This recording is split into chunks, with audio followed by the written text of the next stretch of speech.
अस्सलामुअलैकुम, मैं हूं नौरी। इस वक्त मैं घर पे हूँ। 2 दिन से पहले मैंने फेसबुक पेज पे लिखा है कि I want to challenge some tongue twisters, Urdu tongue twisters. So Nasreen ने मुझे कुछ बताया है, बहुत से बताया है कमेंट्स में, तो आज मैं ट्राई करूंगी, देखते हैं कि मैं कामयाब होंगे या नहीं। यहाँ लैपटॉप है, मैं बराह रास्त ट्राई करूंगी। ओके, 4 है। पहली जुबानदानी।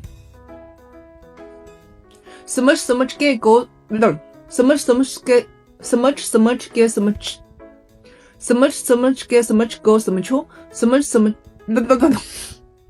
OK 升级大升级 OK समझ समझ के समझ को समझो समझ समझना भी एक समझ है जो लाख समझे मेरी समझ में वो ना समझ।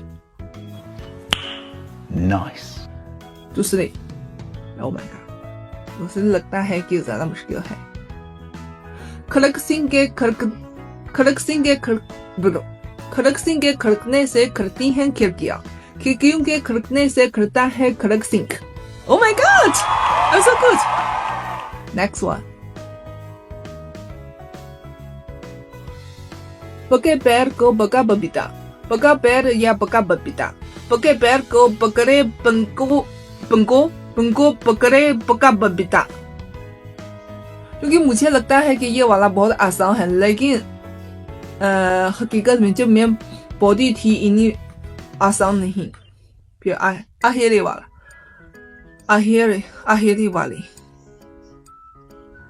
जन्नू के चाचा ने जन्नू के चाची, ओके मैं थोड़ा सा तेजी से बोलूं। जन्नू के चाचा ने जन्नू की चाची को जानी रात में जानती की चम्मच से चटनी चटाई। ये वाला सबसे आसान है। आपको कैसा लगता है? आप क्या ख्याल में मेरी परफॉर्मेंस ठीक है या नहीं? तो कमेंट्स में मुझे बताइए। और आपके ख्याल में इन 4 टंग ट्विस्टर में यानी जुबानदानी में सबसे मुश्किल कौन सी है? फिर हमारे साथ शेयर करें। ओके, खुदा हाफिज़।